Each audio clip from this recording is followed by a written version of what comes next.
Salam alaikum, Mazur Fillaoun. Bonjour. Aujourd'hui, nous avons le plaisir d'accueillir dans notre émission Le Vif du Sujet, M. Ali Benouari. Ali Benouari, né en 1951, est un homme politique algérien, ministre du Trésor sous les deux gouvernements de Rosalie. Il a été candidat à l'élection présidentielle de 2014 avant de s'en retirer. Titulaire d'un DES en sciences économiques et diplômé de l'Institut d'études politiques, il a exercé de nombreuses fonctions supérieures et autres expertises en Algérie et à l'étranger. M. Ali Benouari vit et travaille entre la Suisse et l'Algérie. On dit qu'il s'absente rarement de l'Algérie plus de 15 jours. Si Benouari, marhaba bik. Merci de l'invitation. Merci, c'est nous. Sharafna. Et c'est le mec. Alors que pourriez-vous nous dire de plus sur vous-même? Un Algérien jaloux de son pays, comme beaucoup d'Algériens, qui transportent son pays partout où il va et qui se demandent pourquoi nous n'arrivons pas à décoller, pourquoi rien ne marche. Et c'est ce questionnement, cette obsession permanente. Tous les Algériens le savent. Win Roho, pourquoi c'est mieux ici que là-bas? Pourquoi ça marche ici, ça ne marche pas? Et puis on se demande si est-ce que nous sommes frappés d'une tare congénitale? Quel est notre mal? Pourquoi est-ce que nous sommes derniers partout? Eh bien, c'est ce que nous allons tenter d'en savoir. Nous allons essayer avec vous, nous avons convenu tout à l'heure que nous allons essayer d'expliquer certains phénomènes. Vous êtes un expert en matière de finance, d'économie, vous êtes un politologue, vous êtes un homme politique, vous avez brigué les plus hautes fonctions de l'État avant de vous en retirer. Donc vous allez essayer de nous expliquer certains problèmes pour voir où nous en sommes, ce qu'il faut faire. Ainsi, M. Benouari, si je vous demandais de nous faire une explication de texte sur la situation actuelle de l'Algérie, pourriez-vous le faire en des termes qui ne soient pas destinés à des initiés, que tout un chacun pourrait comprendre tout simplement? Où en sommes-nous? Que risquons-nous? À quel terme? Et que devons-nous entreprendre dans l'urgence pour éviter la catastrophe éventuelle inéluctable selon moi? Oui, pas seulement selon vous, si Jamel, pas seulement selon vous, mais maintenant, tous les Algériens savent que nous sommes au bord d'une catastrophe annoncée. Maintenant, le gouvernement dit exactement le contraire. Il dit tout va bien, vos affaires sont bien gérées, elles sont entre de bonnes mains. Matrafouche. Mais c'est nous prendre pour des imbéciles. Parce que les Algériens ne sont pas analphabètes à 99% comme ils étaient en 1962. Oui. Les Algériens, Karim, Fahmin, Narjin. Et ils évoluent dans un environnement international ouvert. C'est-à-dire que on sait exactement ce qui se passe partout. On sait quels sont les moyens de la Tunisie, du Maroc, donc on se compare avec des pays comparables. Et puis on se projette, on se dit mais pourquoi est-ce que nous ne sommes pas capables, puisqu'on a fait ce rêve à l'époque de Boumediene, à l'époque où il y avait un grand projet politique, de rattraper l'Espagne, le Portugal, il y a des pays qui sont à notre portée. Pourquoi est-ce qu'on ne ferait pas partie du G20? Ça c'est un peu ma vision, mon ambition, c'est possible, c'est à notre portée. Le gouvernement dit que tout va bien alors que tout va mal. Maintenant, la question c'est, est-ce que Ali Benouari et ceux qui disent que tout va mal sont des menteurs? Est-ce qu'ils n'aiment pas leur pays? Ou est-ce que c'est le gouvernement qui ment? Alors, c'est très simple. J'ai choisi 4 indices. 4 indices objectifs. Objectifs. Établis par la Banque mondiale, établis par des institutions hors de tout soupçon, comme le World Economic Forum, la Banque mondiale et la FED. 4 indices qui résument un échec que le gouvernement ne peut pas nier. Ou alors, que le gouvernement dise, la Banque mondiale ne comprend rien à ce qui se passe en Algérie, les grands instituts spécialisés indépendants ne comprennent rien, la vérité c'est nous qui la détenons. Mais moi je leur dis, osez prouver le contraire. Prenons par le premier. Allons-y.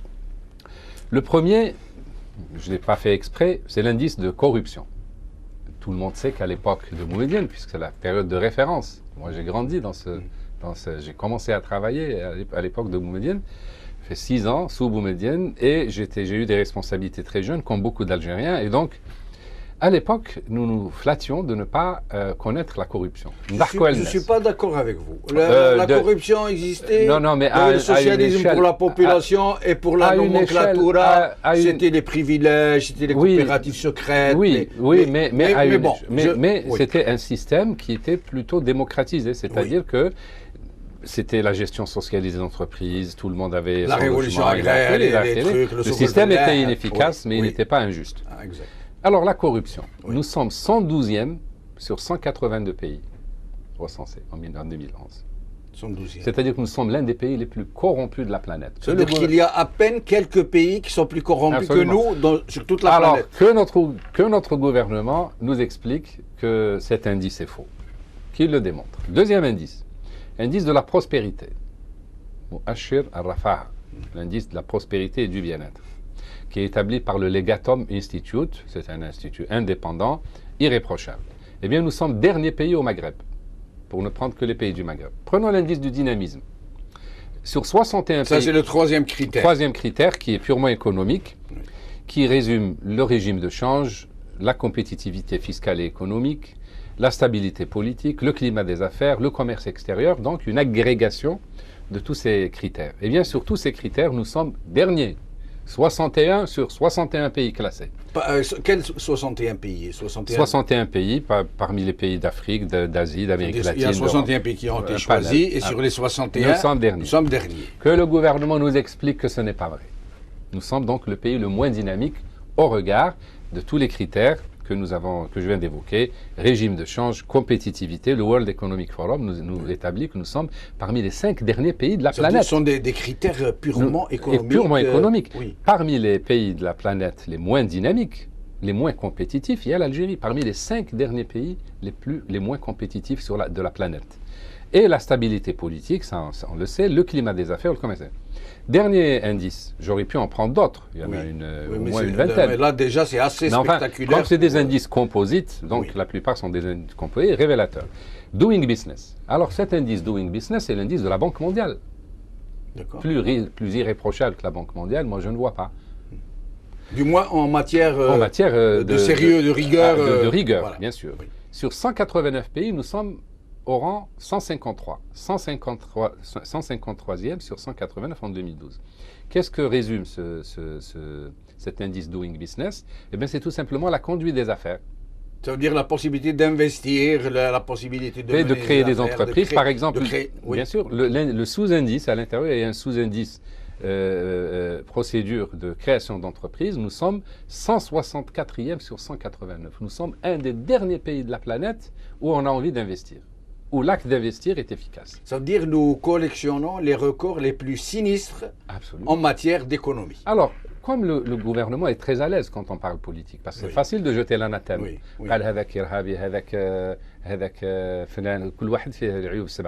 Mais sur le plan politique, le pouvoir peut raconter ce qu'il veut. Mais sur le plan économique, l'échec est patent.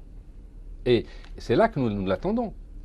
Que le gouvernement donc explique pourquoi ça ne va pas et pourquoi il ne dit pas la vérité, il cache la vérité aux Algériens. Il y a quelque chose. Ce régime dispose d'une ressource absolument faramineuse, qui est celle des hydrocarbures. Et donc, il semble que ces ressources hydrocarbures vont subir deux effets négatifs. La baisse des prix, bien sûr, et celle de la demande. Je crois que ce qui s'induisent les uns sur les autres. Mais comment cela va-t-il se ressentir pour le pays et surtout sur la politique du régime qui va perdre là des moyens dont il se sert pour anesthésier la société, bien sûr, pour acheter la paix sociale. Le pétrole est le produit dopant du régime. C'est-à-dire que le régime se dope à coups de milliards de dollars qui viennent du pétrole. La malédiction pour l'Algérie, le pétrole n'est pas une malédiction en soi, mais la façon dont il aide le régime inefficace, corrompu à se perpétuer, en fait une véritable malédiction. Absolument. Mais pour autant, est-ce que cette ressource, ce produit de dopage, est éternel? Je suis tenté de dire, heureusement, non. Pourquoi? Parce que vous avez signalé un élément qui est la baisse des prix possible.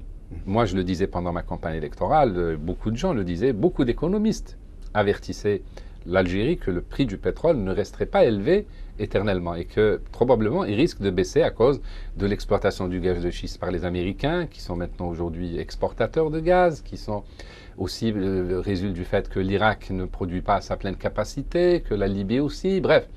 Et donc, dès que ces pays-là se remettent à produire, ils exercent une pression. L'Iran, probablement aussi. Et ajouter à ça la crise économique en Europe et dans la plupart des pays qui fait qu'il y a une demande moindre. Oui. Donc ça, c'est un facteur de baisse des prix. Et on le fait, et on le voit. Deuxième facteur, la baisse de la production. Là aussi, quand on avertissait, attention, la production, les puits sont surexploités, Hasser Mal et Hassim Saoud, qui sont des scandales géologiques. Oui. Parce qu'on cherche à nous intoxiquer. Un ancien PDG de Sonatrach nous l'avait expliqué. On nous intoxique chaque année en disant des dizaines de découvertes. Dormez les enfants, faux. Il y a lieu de s'inquiéter parce que les méga-gisements comme Hasser Mal et Hassim Saoud, qui sont en voie d'extinction, ne sont pas remplacés par de nouvelles découvertes. Ce qu'on découvre, c'est de petits gisements. Bref, la production baisse et c'est un fait tangible. Enfin, troisième élément, c'est et là, il traduit encore mieux, parce que c'est un élément dynamique. Oui. Ce n'est pas seulement un constat, qui est la baisse des surplus à l'exportation du fait de l'augmentation de la demande. L'Algérie consomme de plus en plus de produits pétroliers, de gaz et de produits pétroliers et de pétrole. Pourquoi ? Parce que le niveau de vie de l'Algérien s'améliore, parce que la population augmente, et surtout parce que les subventions ont atteint un degré tel que ça devient du gaspillage. C'est-à-dire que c'est une ressource rare qui n'est pas renouvelable, mais au lieu d'en faire un bon usage, notamment comme matière première, on l'utilise comme énergie. L'électricité, l'essence. À propos de l'essence, justement. L'essence, nous sommes le pays où l'essence est la moins chère au monde. Vous trouvez ça normal ? Est-ce que vous pouvez nous dire pourquoi ? Parce que c'est comme toutes les subventions que l'État distribue, indirectement à travers un taux de change qui est surévalué. Ça permet d'importer moins cher. Oui. Regardez l'écart. Oui. Taux de change officiel parallèle. L'écart est le plus élevé au monde. Factice. Au monde. Oui. Ce qui traduit donc, ce qui est un indice, que le taux de change est surévalué et qu'il ne correspond pas à une réalité économique. Mais enfin, il correspond à une réalité politique, qui est qu'on utilise tous les moyens pour subventionner, doper l'économie, pour acheter la paix sociale. Et donc, on maintient les prix du pétrole, l'essence, qui est pour une bonne part importée. Pour une large part importée. Donc, on maintient les prix du pétrole, l'essence à un niveau bas, l'électricité à un niveau bas. C'est-à-dire que, au fond, on surconsomme des produits nobles qui ne sont pas renouvelables et surtout, on vend des produits qui ne sont pas à leur coût véritable. Oui. Et donc, on n'incite pas à leur usage économique, à être économe. On incite les agents économiques, les ménages, l'État aussi, on les incite à gaspiller. Autrement dit, toute la politique algérienne est basée sur le gaspillage. Quand on dit subvention, il y a le côté noble, on subventionne. Oui. Mais quand on subventionne tout et n'importe quoi, ça devient du gaspillage. Le résultat, hausse de la consommation de produits énergétiques. Et en 2019, nous risquons de ne pas, même si les prix ne bougent pas, même si la production ne bouge pas, ne baisse pas, nous risquons un jour de ne plus rien avoir à exporter. C'est-à-dire que tout ce qu'on produit sera consommé localement. Mais le problème, justement, si ces ressources baissent, ces ressources hydrocarbures, les recettes qui sont induites par ces ressources, baissent. Alors c'est 90%. Comment on va faire ce régime qui a habitué ces gens à... C'est la famine. C'est la famine. Et qu'est-ce qui va se passer ? Pourquoi je vous dis famine ? Oui. Pourquoi je vous dis famine ? Et vous savez, je pèse mes mots parce que je suis quand même quelqu'un de responsable. On ne peut pas dire Ali Benouari n'est pas responsable. J'ai prouvé que j'étais un homme responsable partout où j'ai travaillé. Vous savez que j'ai occupé diverses responsabilités, comme vous l'avez souligné tout à l'heure. Donc je dis, nous risquons la famine. Pourquoi ? Parce qu'il suffit que nous n'arrivions plus à dégager des surplus à l'exportation pour que 90% de nos importations ne soient pas financées. Puisque 97%, puisque 97% de nos exportations provient des hydrocarbures. Plus grave encore, en termes d'emploi, en termes donc de dépression, de crise économique grave, il faut voir que près de 3/4 du produit intérieur brut provient du pétrole, c'est-à-dire directement et indirectement. Oui. Oui.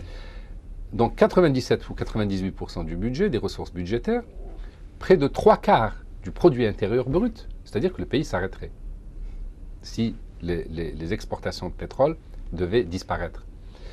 Et sur d'autres plans, n'est-ce pas? Et donc, la baisse du prix du pétrole, ou plutôt l'épuisement ou la disparition des surplus des hydrocarbures à l'exportation, entraînerait immédiatement le pays dans une situation où, et je pèse mes mots, et il faut que les Algériens le sachent, il faut absolument que les Algériens le sachent, parce que beaucoup de gens se disent Khalé, Bouteflika, voilà, Kimakan, Zerouel, Chadli, معليش, ça ne nous empêche pas de manger. Beaucoup de gens disent on n'aura jamais faim, il n'y aura jamais de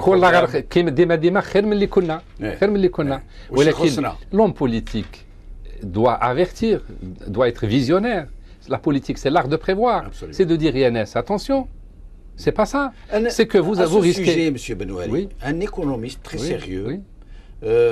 m'avait dit récemment que le pain. Moi, quand il me l'a dit, j'ai cherché une chaise pour m'asseoir. Oui. Il m'a dit, je vais te donner un exemple très simple. Oui. Il m'a dit, tu as vu le pain?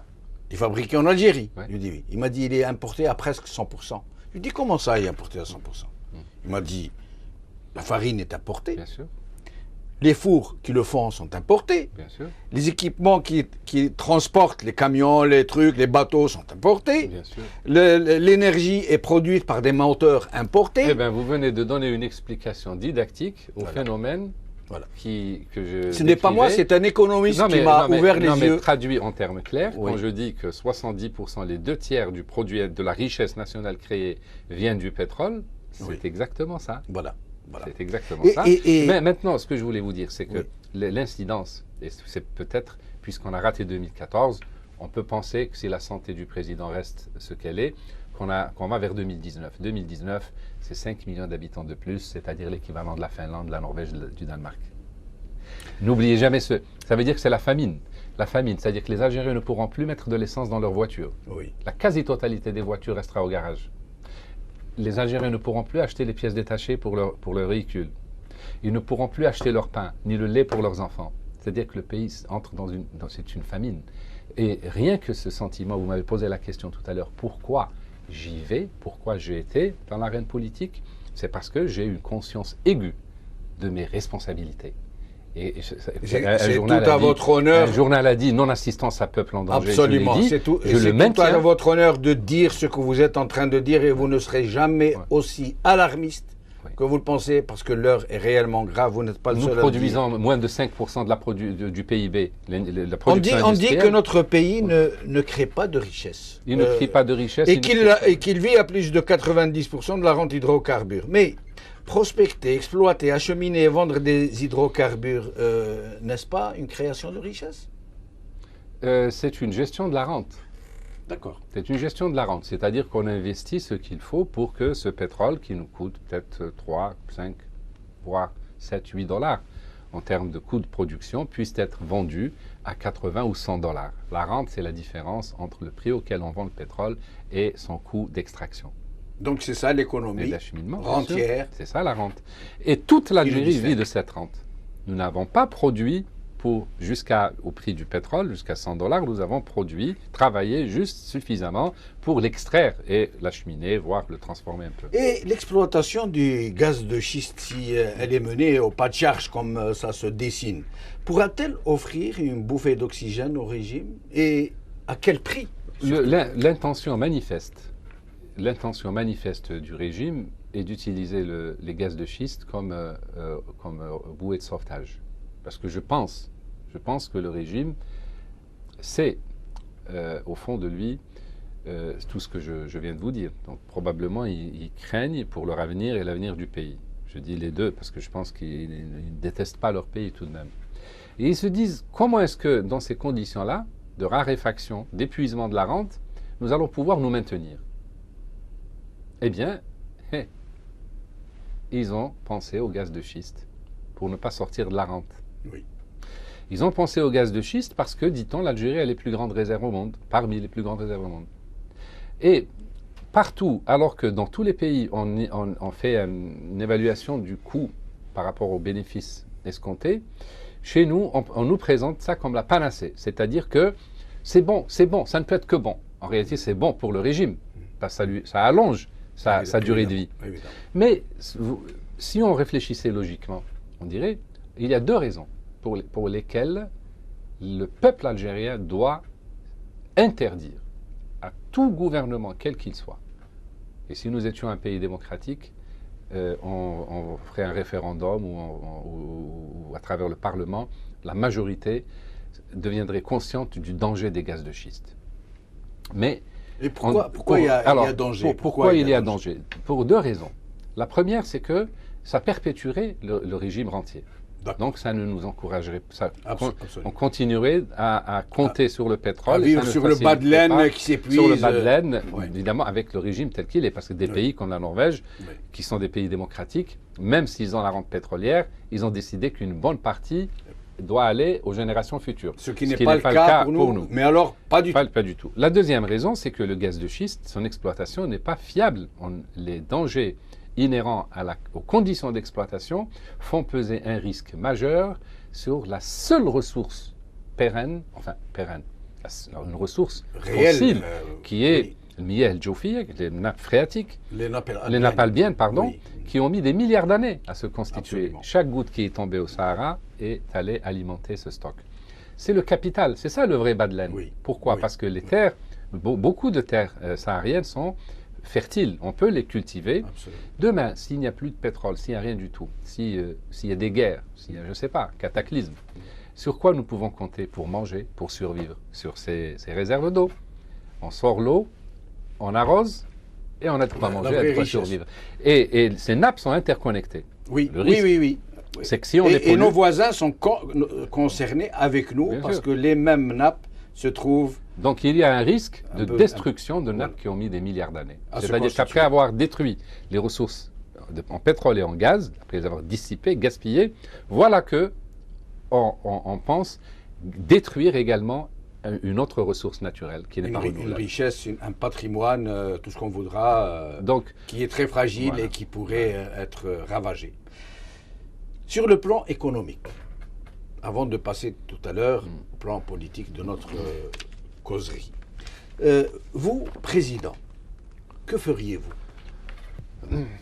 C'est une réponse, c'est la question que je me suis posée quand j'ai été aux élections présidentielles. C'est la première question que je me suis posée. Et immédiatement, la réponse a fusé. Immédiatement, je dissous l'Assemblée nationale et les institutions je vous applaudis. Non légitimes qui tendent à crédibiliser, qui sont utilisées pour crédibiliser le régime et le perpétuer, puisque c'est grâce à ces institutions illégitimes que le pouvoir gouverne. Il tend à faire monsieur le député, monsieur le ministre, monsieur ceci, monsieur cela, alors qu'en réalité, tout est du vent. C'est du vent. Ça n'est assis sur rien d'autre que la volonté d'un groupe de dominer, de diriger le pays. On donne l'impression qu'il consulte le peuple. La dissolution de l'Assemblée nationale ouvre la voie à la transmission du pouvoir à un gouvernement provisoire. Parce que c'est une question très importante, parce que c'est bien de dissoudre l'Assemblée nationale, c'est bien de... Mais qu'est-ce qu'il y a en face? Aujourd'hui, il y a la CNLTD. J'ai beaucoup de respect pour les membres et je salue l'existence de cette coordination, au sein de laquelle, comme vous le savez, œuvre c'est Ali Benflis, qui apporte toute l'expérience et l'expérience de la dernière. Nous y arriverons sur le volet politique. Il faut qu'on fasse. Parce que le régime, l'article 88, l'autosaisine par le Conseil constitutionnel, nous y viendrons tout à je l'heure n'y aussi. crois pas. Ce régime ne partira pas. Il ne voudra jamais partir. Non, mais en termes de mesures économiques. Mais alors, donc si il est permis quand même pas de rêver, mais si j'avais été élu, j'aurais dissous l'Assemblée nationale, j'aurais nommé une commission électorale choisie parmi les représentants constitués de gens de représentants de la société civile, etc. J'aurais assigné à cette commission électorale le soin de préparer une loi électorale. Une loi sur les associations. S'il vous plaît, excusez-moi de vous interrompre. J'aimerais parce que j'ai prévu une question sur ce volet politique tout à l'heure. Moi, j'aimerais que vous me disiez, puisqu'on a parlé un peu d'économique, que vous avez eu la gentillesse de nous expliciter, si vous pouviez nous dire quelles seraient les premières mesures économiques que vous auriez prises si vous étiez président. Économique. On en viendra aux mesures politiques économiques tout à l'heure. Alors, Il me semble que la première des mesures, bien sûr, le gouvernement devra prévoir de manière indiscutable des instruments de conduite de la politique économique. Oui. Ces instruments, c'est la réhabilitation du plan. Il faut absolument réhabiliter la planification dans notre pays pour qu'on sache où on va, tracer des objectifs mesurables, quantifiables, sur lesquels on rend des comptes. Il faut également un ministère un ministère de la PME-PMI, mais pas un ministère rigolo comme celui que nous avons, mais un ministère qui recense des projets, tout ce dont le pays a besoin, en relation avec le ministère de la planification, tous les secteurs dans lesquels l'Algérie doit investir doivent être recensés et se traduire par des projets mis à la disposition des jeunes, donc des milliers, une banque de données qui comprend des milliers de projets, et de manière très démocratique, on affiche l'intention. On dit, voilà à la population algérienne, aux jeunes entrepreneurs, allez dans tel créneau, dans tel créneau, dans tel créneau, et l'État est là pour vous aider. Et on tient à votre disposition des brevets qui sont tombés dans le droit commun. On tient à votre disposition des projets, des études technico-économiques toutes faites. On leur facilite, n'est-ce pas, le travail. Et ces deux ministères clés de la PME-PMI et de la planification sont les deux outils essentiels, pour moi essentiels. Ça, c'est sur le plan organisationnel. Sur le plan du fond, quelle politique économique? La politique économique est, pour moi, basée sur la réindustrialisation du pays. Donc, il faut un ministère de l'industrie aussi, qui soit un ministère qui donne le ton et qui permet à l'Algérie de retrouver une industrie performante. Mais c'est en relation avec les investissements, parce qu'il faut investir et une réforme monétaire et fiscale. Pourquoi la réforme monétaire et fiscale? Donc il y a tout ce qu'on peut faire sur le plan sectoriel, mais il y a quelque chose qu'il ne faut pas négliger, c'est-à-dire les soubassements macroéconomiques. Les soubassements macroéconomiques, c'est ça l'huile qui permet aux pièces de fonctionner, d'un moteur de fonctionner, au rouage de fonctionner sans heurts, de manière optimale, pour que le rendement énergétique soit optimum. Et c'est ce que nous n'avons pas aujourd'hui. La fiscalité est en panne. Elle ne répond pas. Il faut savoir, par exemple, là aussi, moi quand je parle, je sais que les gens du gouvernement lisent, entendent et probablement ne sont pas d'accord. Mais je leur dis, je les mets au défi de prouver l'efficacité de la politique fiscale d'aujourd'hui, où les salariés paient plus d'argent que les entrepreneurs. Seulement une. Est-ce que vous savez que les salariés paient plus d'impôts que tous les entrepreneurs du pays? Vous trouvez ça normal? Oui. Ben moi pas. Est-ce que vous savez que nous pourrions nous passer aujourd'hui de toute la fiscalité? Si nous décrétions aujourd'hui qu'aucun Algérien ne paierait d'impôts, aucune entreprise algérienne ne paierait d'impôts, ça ne changerait rien du tout. Absolument. Ça ne changerait rien du tout. Par contre, au moins, ça permettrait à l'économie algérienne, il n'y aurait plus de marché noir, et ça permet à l'économie algérienne de redémarrer sur des bases de confiance, avec la corruption en moins, celle qu'engendre le marché noir.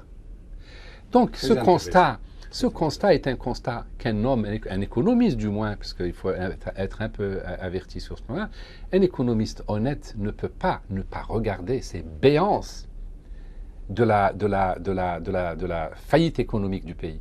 La fiscalité est à revoir. La monnaie est à changer. Il faut changer la monnaie.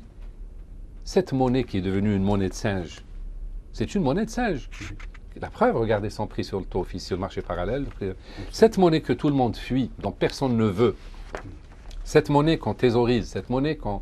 Vous savez qu'avant, c'était les matelas, ou les oreillers, ou je ne sais pas quoi. Maintenant, aujourd'hui, c'est des bâches à eau. C'est des immeubles, c'est des maisons qu'on construit bétonnées. On ne le compte plus. On ne le compte plus et c'est des maisons bétonnées avec des gardes qui circulent autour.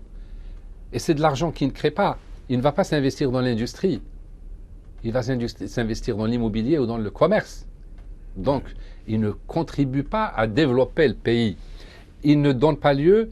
Les entreprises qui sont déstructurées, qui sont gérées comme des trucs, choses familiales, ne sont pas éligibles à la mise à niveau d'entreprise. Oui. Parce que pour être éligible à la mise à niveau d'entreprise, il faut avoir des chiffres transparents et afficher une transparence. Donc, on reste déstructuré.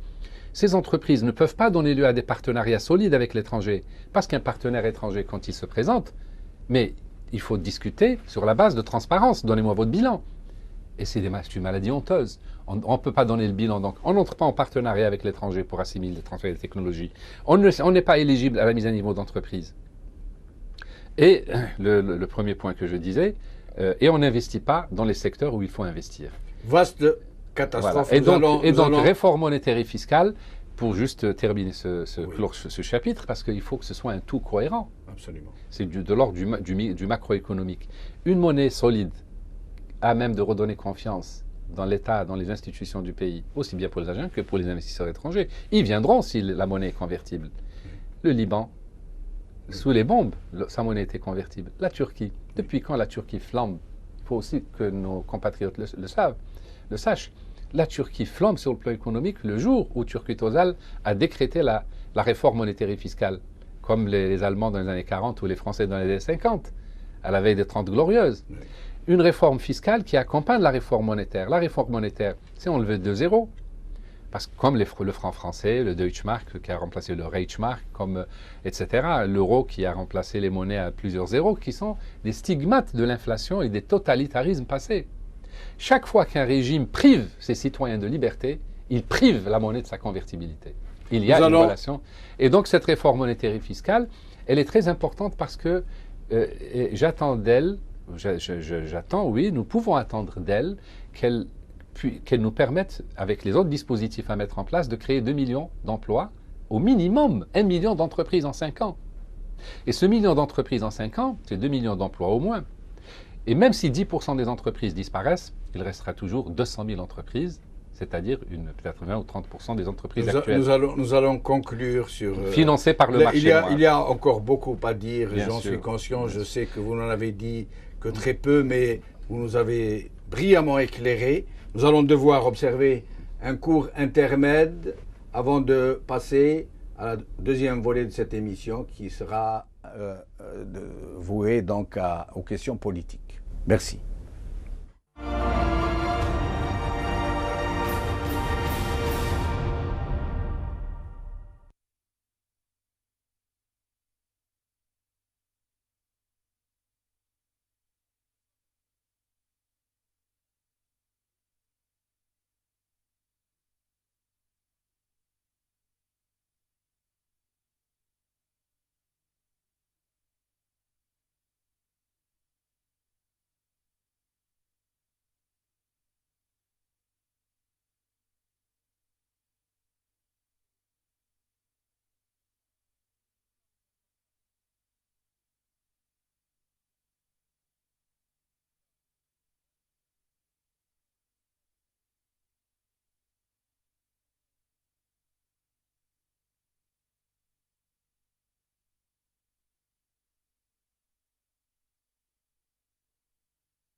Rebonjour, salam alaikum, Azul de nouveau.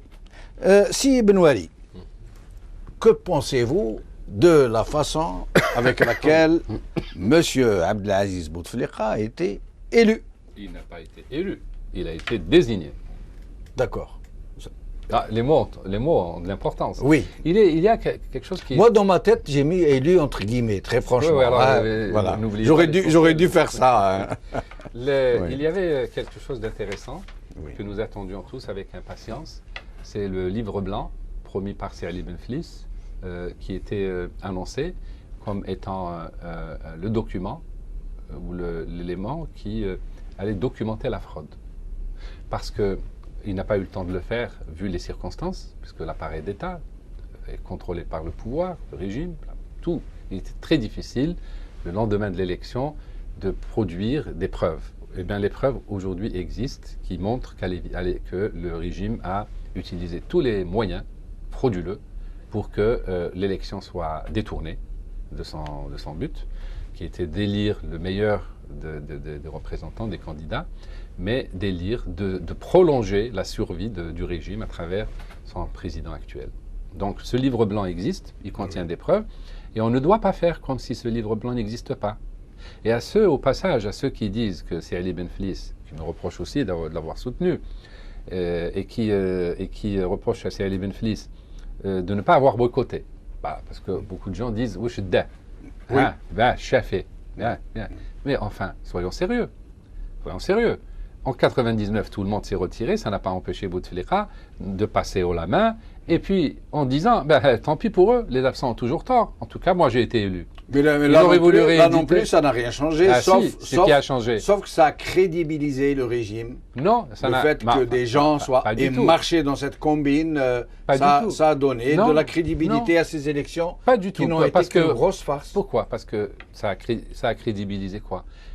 Aucun Algérien sensé, ni Benflis, ni moi, ni vous, personne ne peut croire que ces élections ont été crédibles. Il n'a pas crédibilisé les élections, Benflis. Il s'est donné les moyens de toucher les Algériens en direct en faisant toutes les wilayats du pays. Et nous-mêmes aussi, à ses côtés, on a fait pas mal de régions, à ses côtés ou séparément.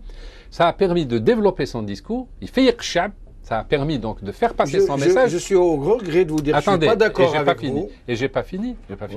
Non, de mesurer aussi, peut-être que je devrais préciser, de mesurer la réceptivité des gens aux nouvelles idées. Partout en Algérie. Et le deuxième, qui est le plus important, c'est de se donner les moyens de documenter la fraude. C'est-à-dire aujourd'hui, grâce à sa participation, la fraude est documentée. Mais nous avons des preuves. Monsieur Benouari, pour parler le langage de nos compatriotes, ce qui se dit dans la rue, dans les cafés, dans les maisons, dans les chaumières, comme on dit.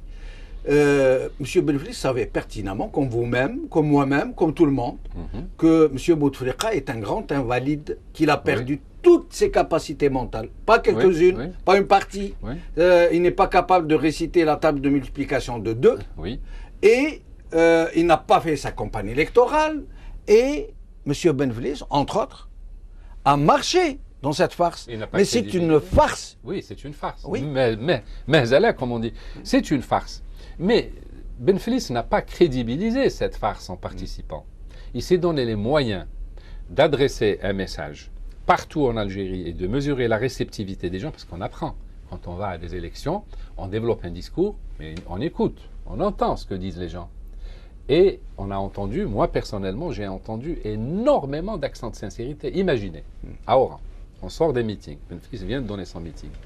En sortant de là, un groupe de Tlemcéniens qui probablement se reconnaîtront, médecins, avocats, etc., viennent me voir juste à la sortie en me disant « Monsieur Benouari, sauvez-nous, n'abandonnez pas, s'il vous plaît, sauvez-nous ». Et ce discours-là, cette complainte, je l'ai entendu si souvent que jamais je n'ai regretté d'avoir fait quand même 3 mois de campagne ou de pré-campagne. Jamais, ni d'avoir fait celle de Benflis à ses côtés.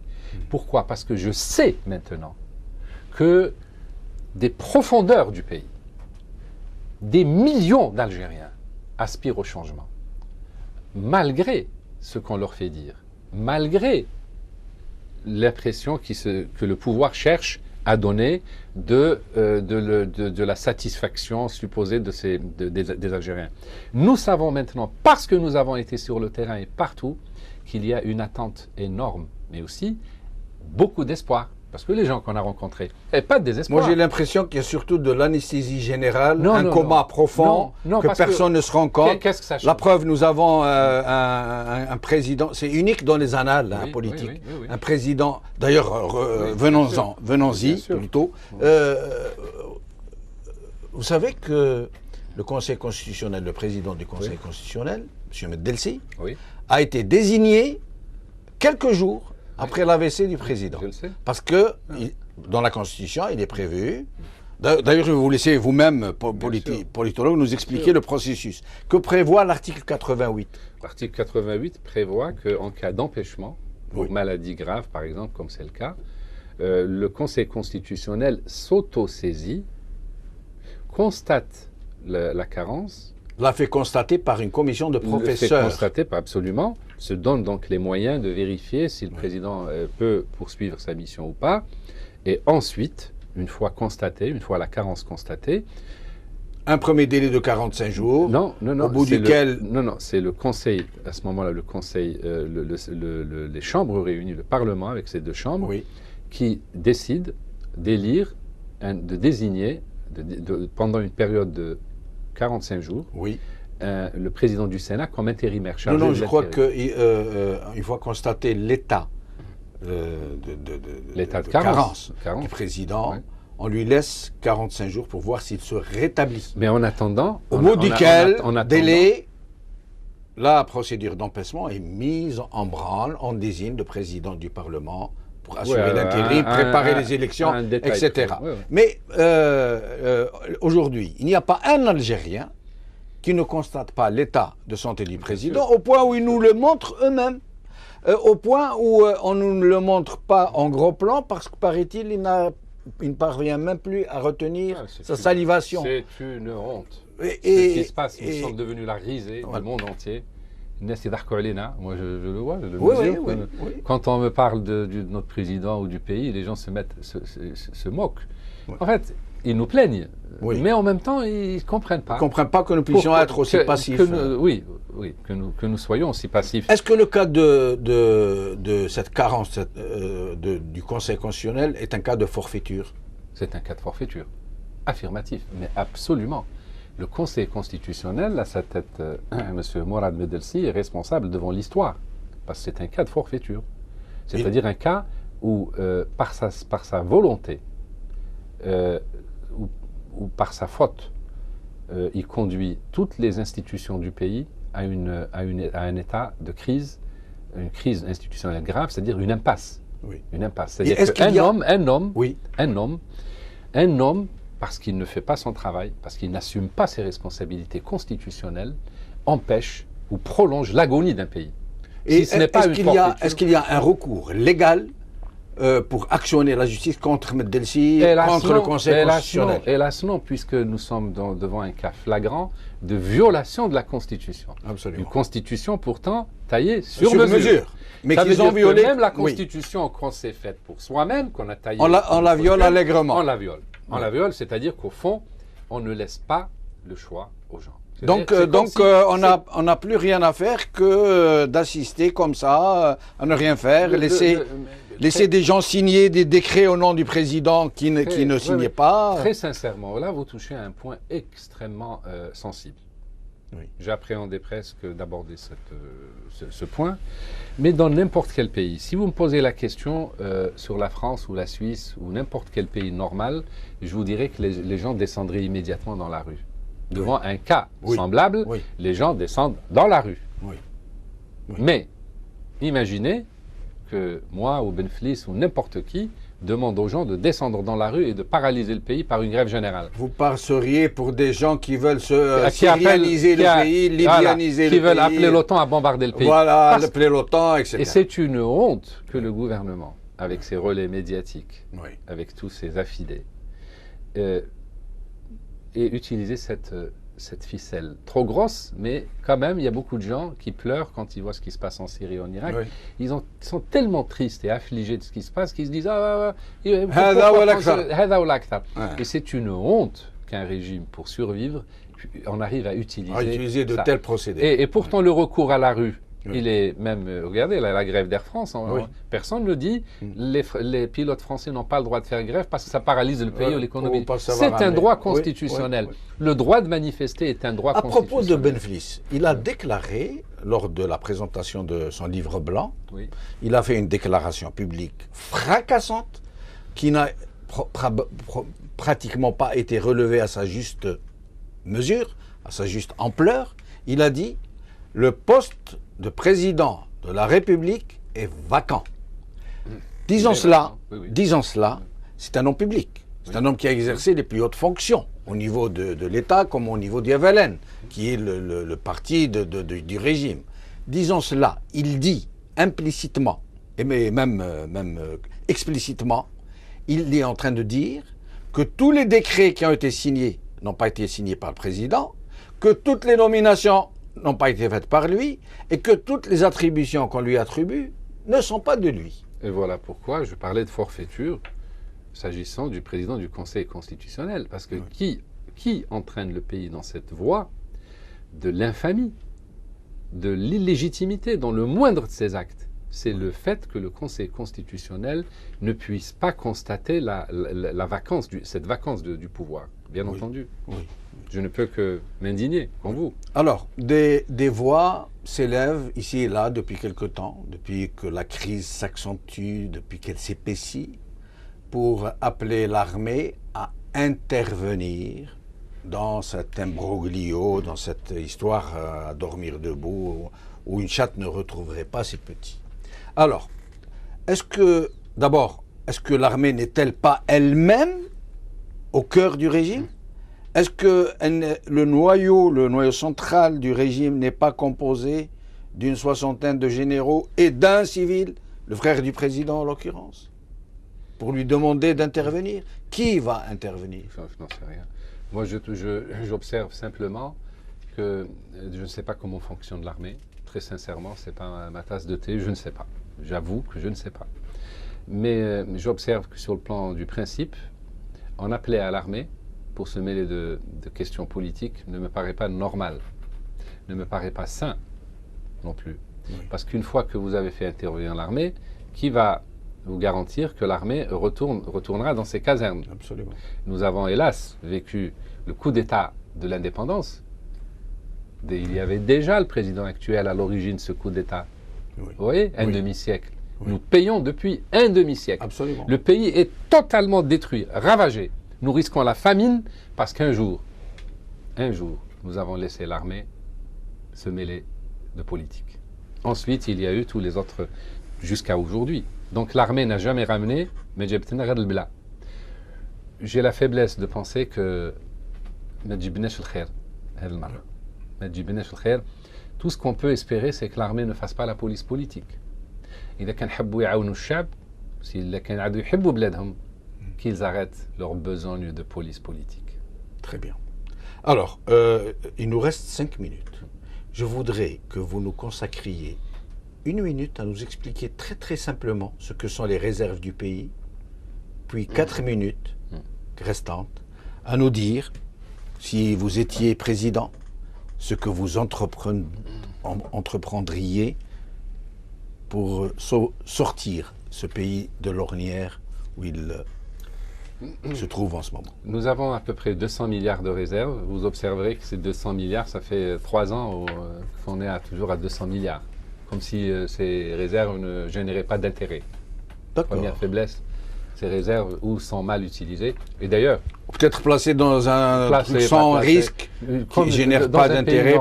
Dans un pays normal, à travers ses élus, le peuple contrôle l'usage qui est fait ou la façon dont on gère les réserves de change. Chez nous, c'est l'opacité totale. Pour les réserves de change comme pour le fonds de régulation de recettes, qui sert de soupape de sécurité, où on puise à tour de bras, comme faisaient les rois d'autrefois. Oui. Ils prenaient des sacs, ils jetaient des pièces d'or au peuple qui crevait de faim pour le calmer. Voilà. Donc c'est ça, le fonds de régulation de recettes, qui représente plus de 60% des recettes budgétaires chaque année, qui sont sans aucun contrôle. Déjà que les 40% qui restent sont sous le contrôle d'un Parlement fantoche, mais en plus, près de 60%, c'est-à-dire l'argent qui va dans le centre, il n'y a aucun contrôle. Autrement dit, à la limite, ils en font ce qu'ils veulent. Personne ne peut savoir dans ce pays. C'est incroyable. C'est incroyable.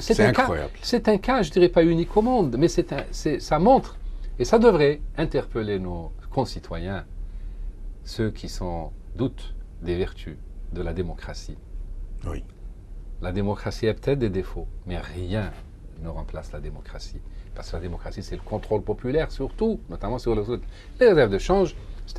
Comme disent les économistes, sont à l'actif du bilan de la Banque centrale. C'est-à-dire qu'ils garantissent les billets qu'on émet.